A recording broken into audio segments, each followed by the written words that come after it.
Can I just sit? Or just get a charger and plug it in there. Oh yeah. At 1:30. Let me try. Maddie, it's already 12:36 Central. I'm so unbelievably not okay with you telling me this all the time. You have to stop putting things in Central Time. We're on the East Coast. I just want to say that you did that most of the times yesterday. Yeah, but you know what happens stays in the courts. You guys could all be on this hard.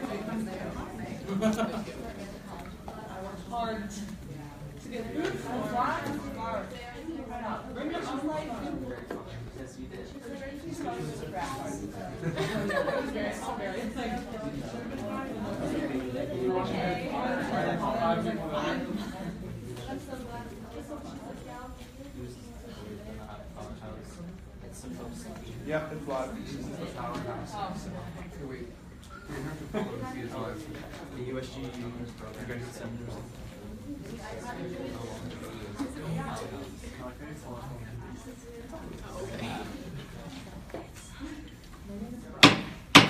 All right. I call the 10th meeting of the 12th Undergraduate Senate to order. I will begin by calling the roll. Senator Pintar. Here. Senator Lickstein.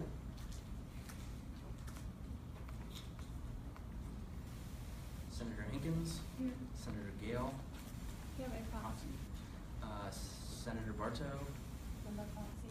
Senator Mays. Here. Senator Pugh. Here. Senator Kennan. Here. Senator Palmer. Here. Senator Herrera. Here. Senator Folk. Here. Senator Conover. Here. Senator Grant. Senator Adeli. Here. Senator Borowski. Here. Senator Ham. Here. Senator Litzenberg. Here. Senator Wolf. Here. Senator Sheehan. Here. Senator Hall. Senator Zangi.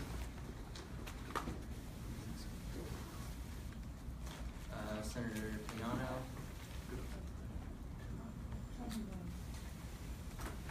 Senator Horn. Here. Senator Majeski. Here. Awesome. Okay.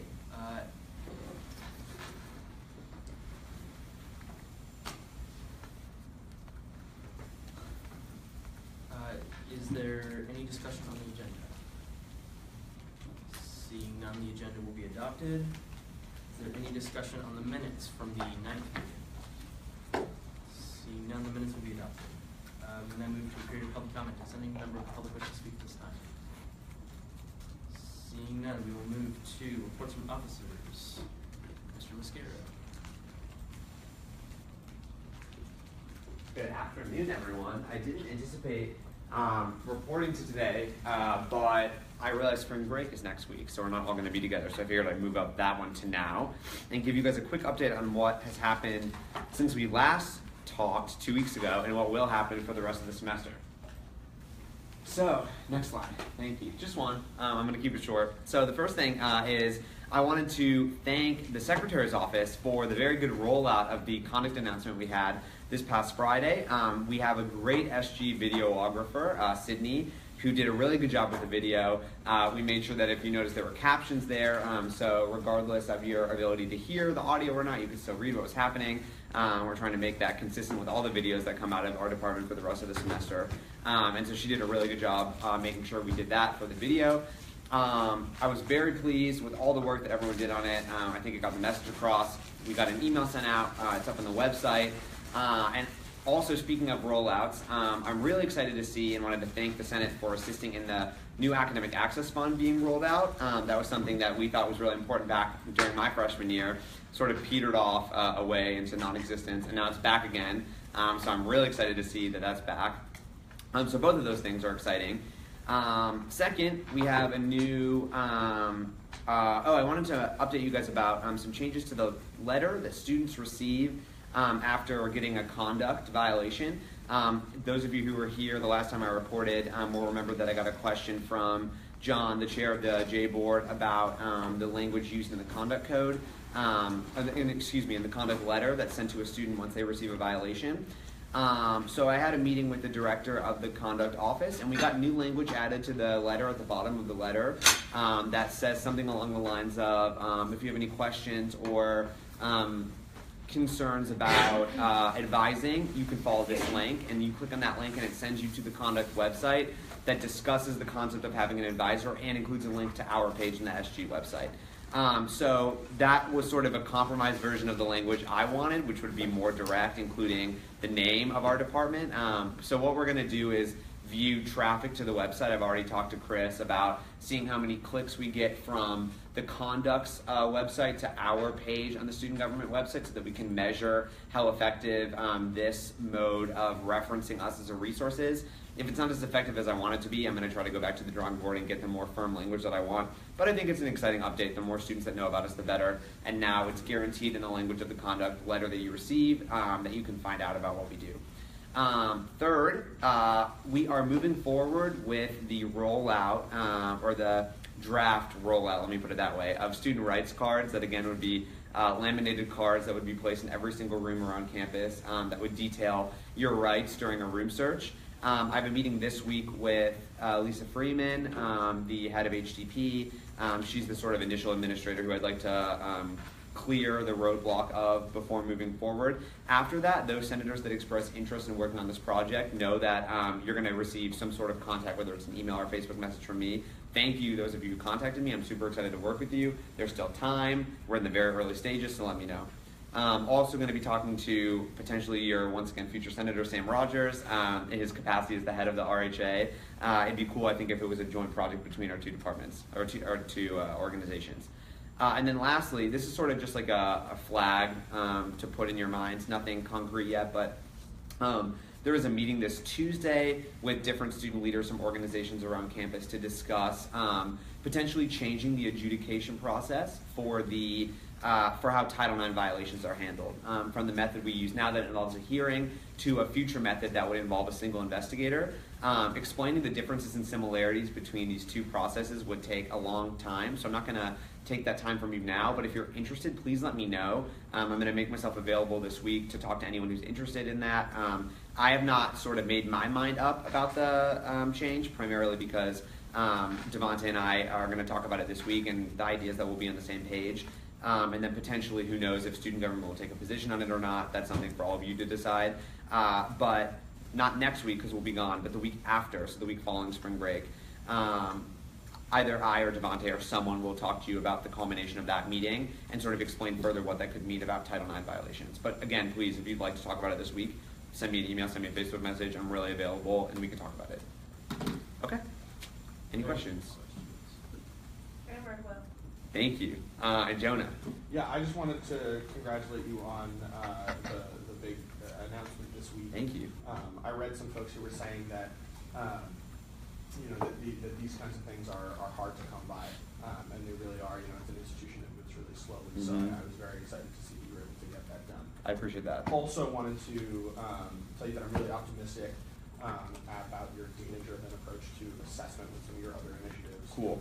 Particularly surrounding the language in the notice of charge of conduct violation. So, sweet. I'm excited to see what follows. Thank you, I appreciate that. Yeah, we'll definitely update you on that, and we're also hoping to be able to update you based on the conduct announcement. How many bias-related incidents were adjudicated? That's another thing we're working on, getting the campus of Office Life to report out on that, just like they report out on the number of Title IX violations. So thank you, I appreciate that. It does move slowly, but it's worth it. I'm sure you all know that as well. So thank you, everyone, and happy Sunday. We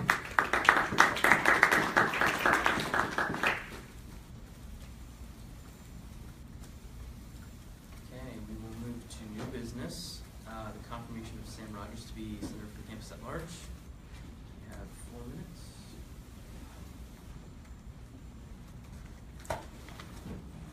Good afternoon, everyone. Mr. Speaker, I would first like to thank you for nominating me and for giving me this opportunity to speak today.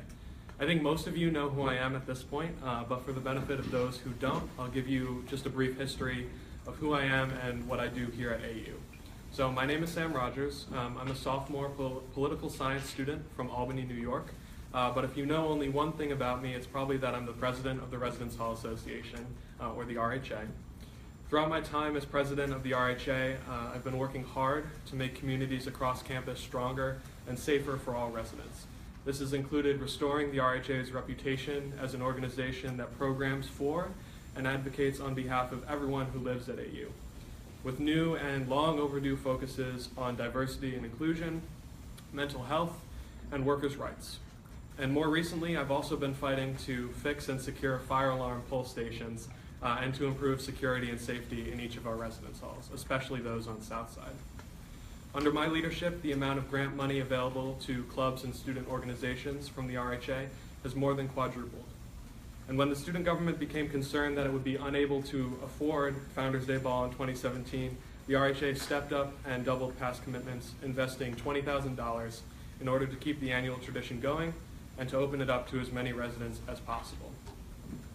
We've also seen this year that more and more students are getting involved with the RHA, and we've created over 34 new leadership positions alone in the RHA, all of varying time commitments to accommodate all kinds of students who want to participate. I've worked hard to restore fiscal discipline to the RHA as well, which has allowed more money to go directly to residents and has enabled a drastically more secure financial future.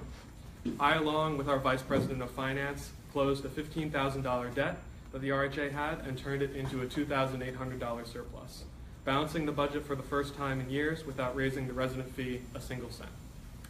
The RHA has also stood up to and stopped paying organizations like the National Association of College and University Residence Halls, which have long been spending money from AU residents without giving them any benefit in return.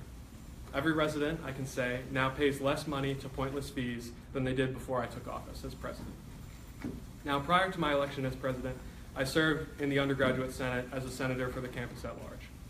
As senator, I brought reform to the elections process for student government, worked with organizations like the Black Student Alliance to protect and support marginalized communities on our campus, and helped cooler heads prevail in the often, as you know, contentious meetings of the Senate by working to forge both consensus and compromise when necessary. In 2015, I was elected by the residents of Hughes Hall to serve as president of the Hall Council. Under my leadership, the Hughes Hall Council and RHA were transformed from ineffective organizations to bodies that readily embraced positive change. I brought dramatic reforms to the bylaws as chair of the Bylaw Review Committee and challenged the RHA to work harder and to take a stand for our shared core beliefs by passing legislation to create the Fair Labor Committee, a group tasked with advocating on behalf of the Aramark workers who clean our residence halls. As president of Hughes Hall, I made fighting for an increase in availability of open gender housing a key focus as well, and passed a resolution through the RHA General Assembly that called on housing and dining programs to do just that. And my work on partnering with the Center for Diversity and Inclusion to provide safe space training to RHA members earned me the Executive Board Member of the Month Award back in February of 2016. Now, I don't want to take up any more of your time, so I'd be more than happy to answer any questions you have. Any questions?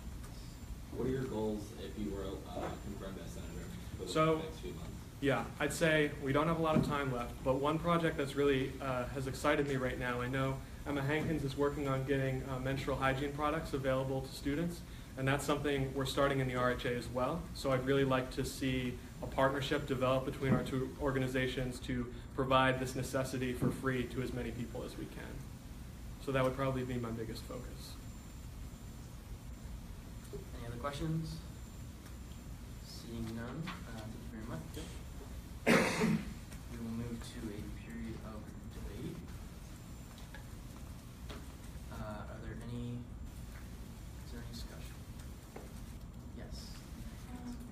Hi, so Sam's really cool. He honestly cares about the students of this school probably the most of anyone I've literally ever met. He is really big on shepherding more people into student government and encouraging students to get involved. He's the one who got me involved, and really puts all his time into SG if nominated or confirmed, and RHA too. So Any other discussion?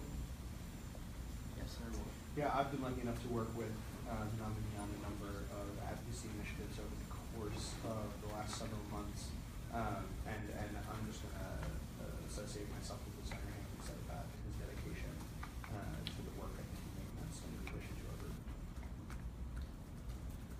Anybody else?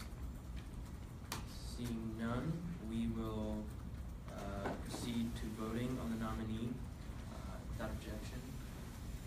those in favor of confirming Sam Rogers to be senator for the campus at large say yay. Yay. All those opposed say nay. Nay. And the opinion of the chair, the yeas have it. The nominee is confirmed.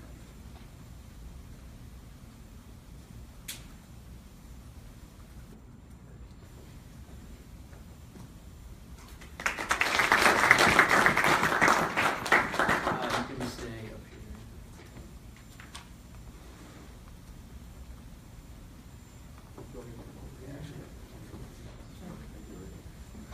here. Okay.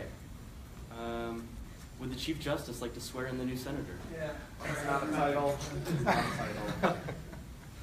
It is also not the title. Do you have it in front of you? Yeah. Great. Mr. Rogers, please rise, which you're already doing. Raise your right hand. Looks like your shades on. They're not shades. They're just transition buttons. What do you mean you have it in front of you? Oh, there. Please repeat after me. I, Sam Rogers, do solemnly swear I, Sam Rogers, do solemnly swear that I will diligently and faithfully that I will diligently and faithfully execute the duties and responsibilities execute the duties and responsibilities of the office of Senator for the campus at large, of the office of Senator for the campus at large, that I will abide by the governing documents that I will abide by the governing documents of the student government, of the student government, and that I will work to my fullest abilities and that I will work to my fullest abilities to promote the interests and welfare to promote the interests and welfare of the students of American University. of the students of American University. Congratulations. All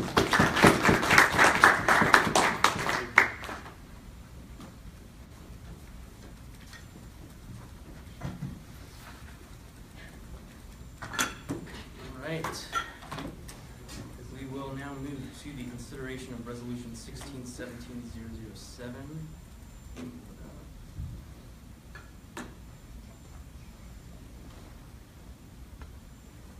The clerk will report the legislation by number and title. Resolution 1617-007, a resolution in support of the right of student workers to form a union. Would Senator Wolf or Senator Ham like to speak? And Senator Ham is not here, so Senator Wolf. Yeah. Well, Senator Ham is represented by proxy, but yes. So this resolution, I don't know if people were watching their inboxes this week. It comes in response to a memorandum that was sent to the campus community by the provost in response to a group of graduate students, the graduate assistants, who have taken steps towards forming a union. The provost included language that basically says that the university's position is that the graduate students are primarily students rather than employees, and that their employment is a piece of their education rather than a typical employment relationship. It's my view, and it's sort of the view of the resolution, that that's not an appropriate way to view student employment. That indeed student employees are employees and students, and that neither one of those things interferes with the other. The other thing that's troubling about the use of that language in the provost memorandum is that that's the same type of argument that other institutions such as GW and Columbia have made in their arguments to the National Labor Relations Board, trying to prevent particularly their graduate students, and in the case of GW, it's actually a current ongoing dispute with their resident assistants, from forming a union. So this resolution simply states that the Senate's view is that the university should allow this process to go forward, because it doesn't necessarily mean that that a union will form. What it means is that the student workers themselves will be able to vote on whether they'd like to form a union. So it says that we believe that process should be allowed to go forward without any interference from the university, as it is their right. And so with that, I'd be happy to take any questions. The university hasn't objected to the formation of a union like the others, correct? Correct. And that's why it's phrased, any condemnations of such action in this resolution are phrased in the conditional.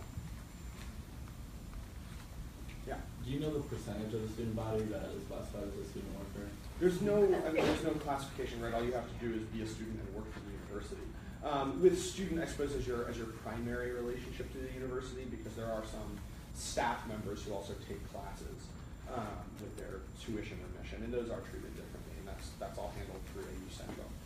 I don't know the numbers off the top of my head, but there are a lot. And this, the current situation speaks only to graduate students, but certainly there are lots of law students and undergraduate students who'd be impacted as well, with that possibility. Would you be able to answer that? For the graduate students, it's upward of 90%. The graduate students, it's upward of 90%. Any other questions? Seeing none, we will move to a period of debate without objection. Is there any discussion?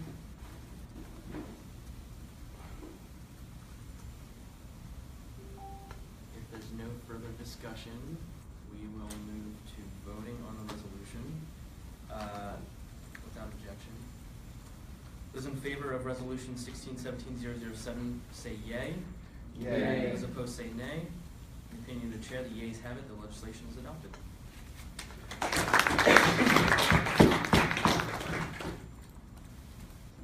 We will now move to Bill 1617-009. The clerk will report the legislation by number and title. Bill 1617-009, a bill creating the position of Dean of the Senate. Okay, would the sponsor, Senator Mays, like to speak? Yeah. Okay, so hi everyone. So I didn't get a chance to read it, but this bill basically came out of a meeting I had in CRA where we were discussing ways to improve the Senate, and we, Senator Payano and I agreed that it's hard to come into the Senate not knowing much about parliamentary procedure or how it works, like really the purpose of it, and something that would really help new senators with that, either if they were elected or if they're nominated later. And kind of in that way would be to have a member of the Senate there to guide them in that process. So we decided to create this position. Basically, it would, and I just want to point out that if we created it, it would be Senator Blitzstein, and she's in full support of it and is really willing and excited to be able to help senators with this. So if you have any questions, I'll take questions. Any questions for the sponsor? Seeing none, we will move to a period of debate without objection. Just kidding. Sorry. Bill 1617-009 will be sent to the Committee on Rules and Privileges without objection. Okay. That is it for new business. There's no old business either. We will now move to a period of public comment. Is there any member of the public wishing to speak? Seeing none, we will move to go to the order. Is there any senators wishing to speak? Senator Payano. I just literally found out that AU officially has a link for undocumented students in their admission and financial aid. So it's a small stuff, but it's good stuff. So I just wanted to let you guys know. I'll post the links on the page so that everybody can see it. Any other senators wishing to speak? Senator I have a couple of sort of different points, points from the go to the order. First, I'd like to thank Senator Ham, who assisted in drafting Resolution 007. I love that. And I'd like to thank all the senators, and there were a lot of them, who signed on as co-sponsors. The support is very meaningful. I'm also wanting to express concern that though I was very happy to have Director Mascara with us during reports from officers, I was greatly disappointed to see that no members of the executive board, in particular, either the president or the comptroller, were with us today. This week, the university announced its tuition increase for the coming 2 years. And I think, and as such, that means the Board of Trustees was meeting, and to not have a report to the Senate on the contents of that meeting as much as possible, and on what student government's plan moving forward in relation to tuition increase in the university budget is a problem for the undergraduate Senate. So that I hope that at our next meeting, which I believe will begin in 3 weeks, they'll be able to join us and deliver such a report. Thanks, everyone. Have a great spring break. Mr. Gutmaker. Hi, everyone. I'm sorry I haven't been here the past few weeks. I took a little bit of time off of student government to reflect on it, and that's always very helpful. in response to Senator Wolf, what he said about that. Both Shannon and Monte will be at the next meeting of the Senate. I don't think they realize that the next one is in 3 weeks from now, but they need time to compile a report because a lot of information was just released, and they are still sifting through what we should be doing about that because it was decided on Friday, I believe. So we're still formulating on what should be done with that, if there is anything to be done, because like it is decided. So they can report back as soon as they can, and I'll encourage them to send the report that they're doing to the Senate, and they will as it gets close to their conclusion. Any other senators? Mr. Shapiro. Hello, everybody. With the start of the info sessions, the spring election season is officially upon us. As is my preference and obligation, I would encourage all of you to stay within the rules, to work for campaigns, to be involved, and to make good advocacy, but do it in a fair and respectful manner, because it makes my job easier, and it makes Luis et al.'s job easier. I've already had 2 elections complaints related, so I can tell you that this is not going to be an easy process, but like every other year, we will make it through. I think that's everything. So that means I'll have lots of cases to present on in 3 weeks. Any other senators good of the order? Okay, I have a few things. Thanks everybody who came out to Harry Potter night last night. We had a lot of food. Like Jonah and everybody said, or sorry, Senator Wolf and everybody said, we won't be meeting until March 26th, which is the first Sunday after we come back from spring break. So you have 2 weeks off. There has been, it seems like a lot of people who forget to sign in and out of office hours, so remember to do that because you're marked absent if you don't do that. And then finally, that I put on the agenda, usually I don't report these, but this is kind of a big one. So with a lot of work in the past 2 weeks about what to do with Founders Week questions, the executive board and I created a joint ad hoc commission on Founders Week, and basically that is comprised of the vice president, the secretary, 3 members at the vice president's discretion, myself, and 3 members at my discretion. The secretary, the vice president, and myself will only be ex officio non-voting members, but we will both appoint a co-chair to that position. So the 3 people from Senate will be Haley Sheehan as co-chair, Aaron Borowski, and Felipe Herrera. So if you have any questions, ask me or ask one of them, and hopefully in 3 weeks from now we'll have a little bit more of an understanding about what that committee wants to look for and what exactly we want to do. So if you have any questions, feel free to ask me right now. But if not, I'm going to adjourn. Okay, so if there's no further business, this meeting is adjourned.